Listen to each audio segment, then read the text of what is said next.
gladly nothing untowardly happened. What is your read of the conduct of General Torre? Do you think he's deservingly getting all of this, hero of the moment kind of praise and credit all around? Well, he had to make the best of the difficult situation because the followers of Quiboloy were out to really prevent him from making arrest. No, so well, he did a good job. He did not engage in a rumble with the followers. They were rather disciplined. What was important that they had the time to search him, to look for him in that huge compound. But finally, I think they found out where he was, and they gave him time to surrender. They salami slice it. I mean, um, obviously the pressure was not only from the Quiboloy kingdom, it was also from the mayor, whether it's Baste, it was the vice president Sara coming out and showing support to the supporters of Quiboloy. It was the resolution passed by the Davao Council. Suddenly, justice was human rights discovered in by our friends in Davao last week. Na download lang ba nila sa Wikipedia last week? Parang I never heard about due process and human rights nung time na nasa poder sila. Biglang they're very concerned with due process, rule of law, justice.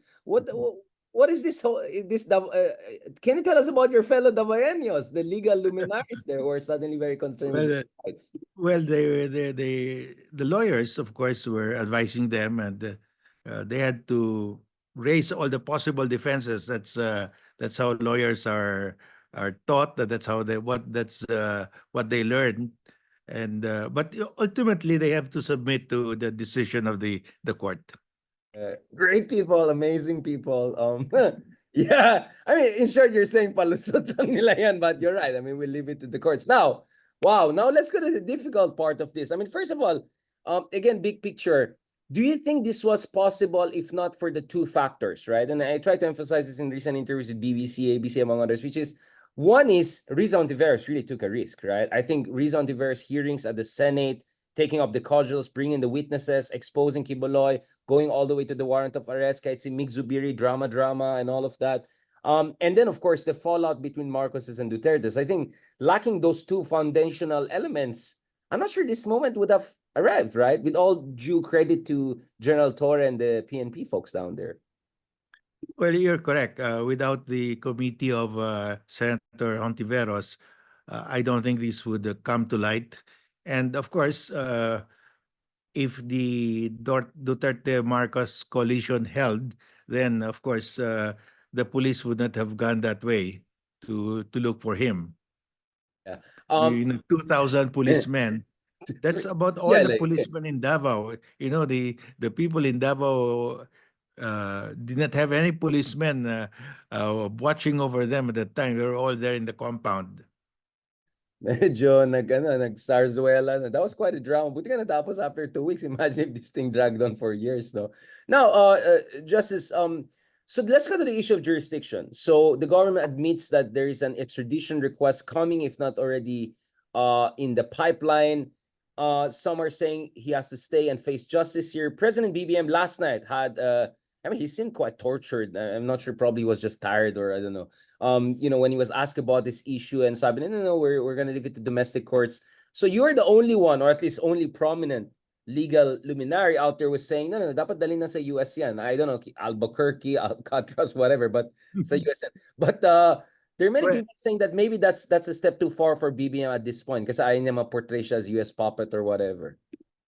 well, it's up to the government of the day, the administration of Marcos, whether to hand him over to the U.S. on extradition or to let him face the Philippine courts in the first instance. Now, it's really up to the Philippine government whether to tell the U.S., okay, we'll give him to you now, or you wait for us to this to finish the case against him first.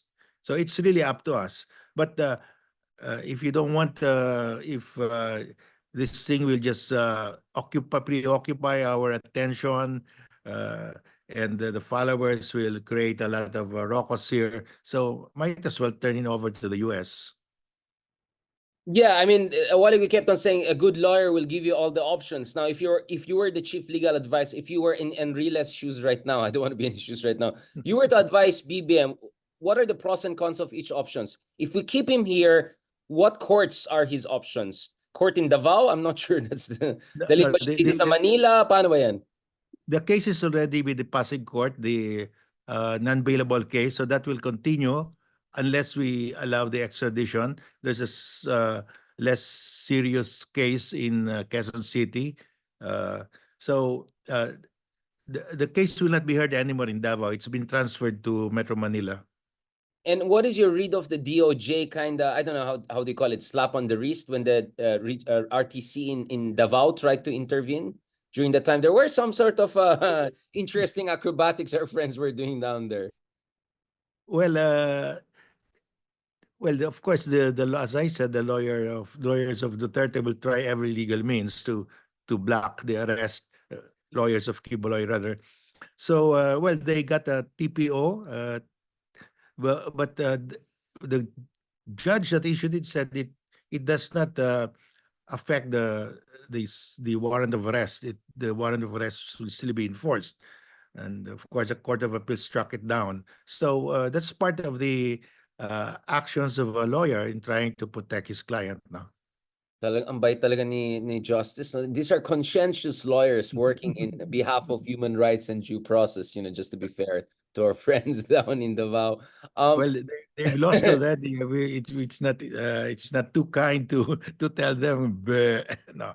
At least they're doing their job. I mean, they're earning their pay. So Pasig, that's gonna be the ultimate court where we might see Quiboloy really facing the more serious charges as things stand. Is it safe there? Is it feasible there? Hindi ba susugurin ng mga ano yan or ma-intimidate? Tawagan ba si Mayor Vico? What do you see in terms of the political logistical realities of this beyond the legal Well, facts of the I case? think the people of Quiboloy will try to rally, to hold demonstrations, and that's why I'm saying it's probably better to give him handing over to the U.S. in the meantime. But it's really up to the president. It's if he wants to try first Quiboloy here, that would be followed. No, it's up to us. It's up to the So you Philippine can have government. a sequential one, like one in Pasig, one in Albuquerque. I don't know, like I mean, how Well, is it there possible? Like is you'll be tried in no, both countries? yeah, there is no priority given. I mean, it's up to the Philippine government to decide. And the charges in the U.S. are equally as serious as the charges here. More or less in the US, na Yes, consolidate na nila eh. Oo, yeah. consolidate nila eh. Yeah.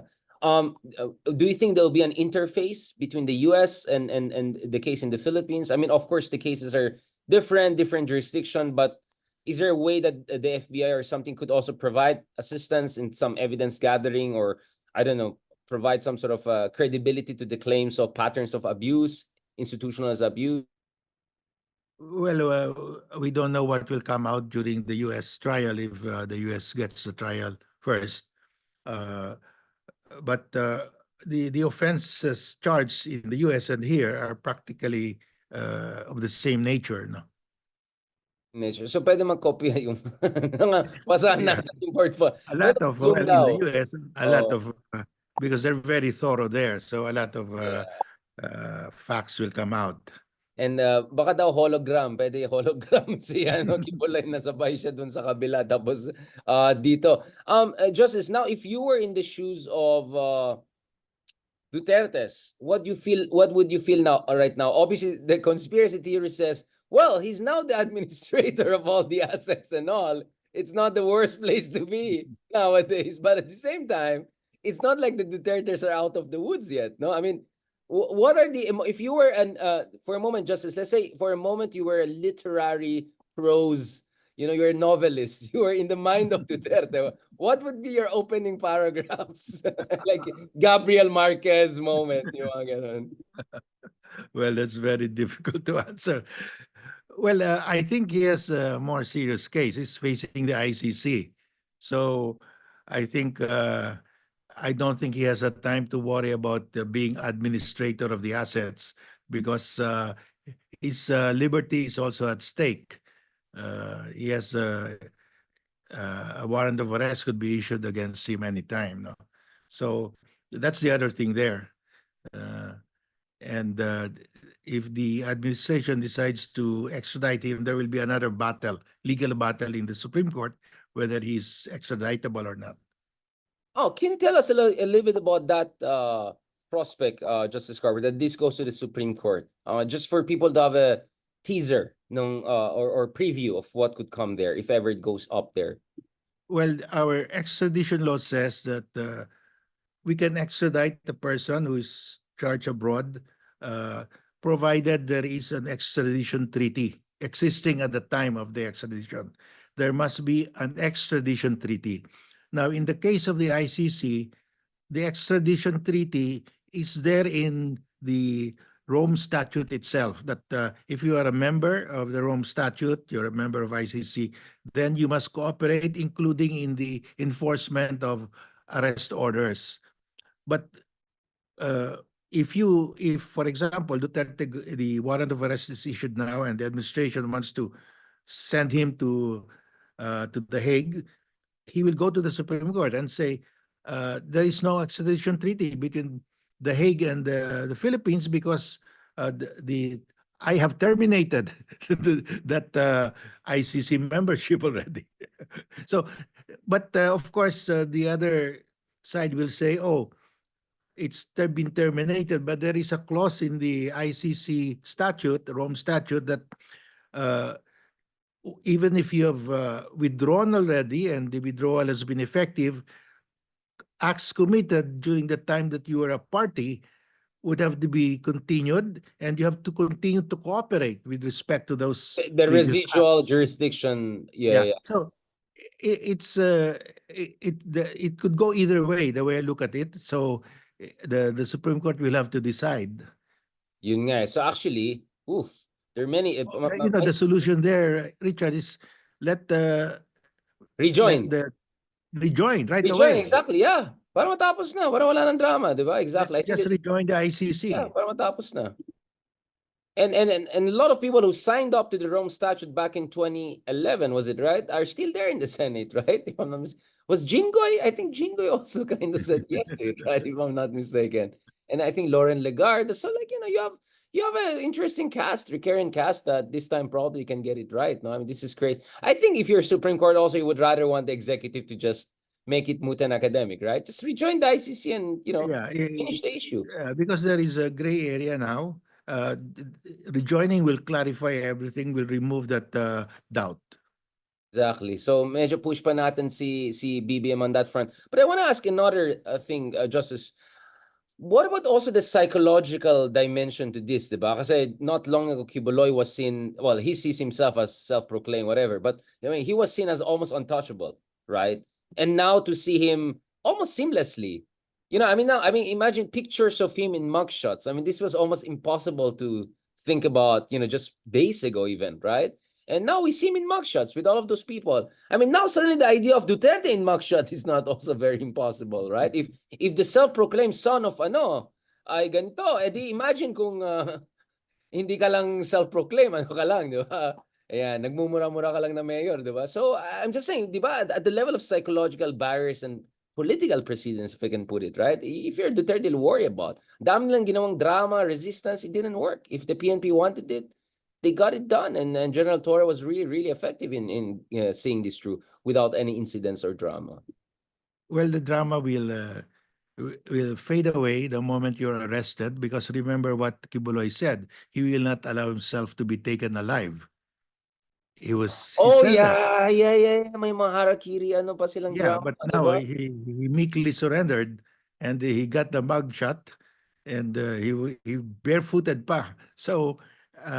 I mean, it's really a huge climb down. It happens to everybody. You can talk big, my friend, and then, I mean, I heard Duterte may drama like that na maghaharakiri din siya or something like that. Now, baglang, hindi rin magda-drama lang yan, di ba?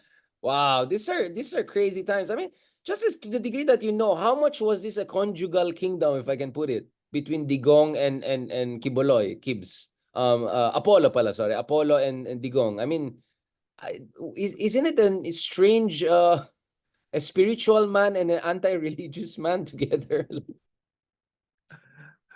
Well, it's really a strange combination, but one is the spiritual advisor of the other. But now the spiritual advisor is being charged uh, with sex trafficking and with is now rape. In fact, there was this video that was shown earlier tonight where the a member of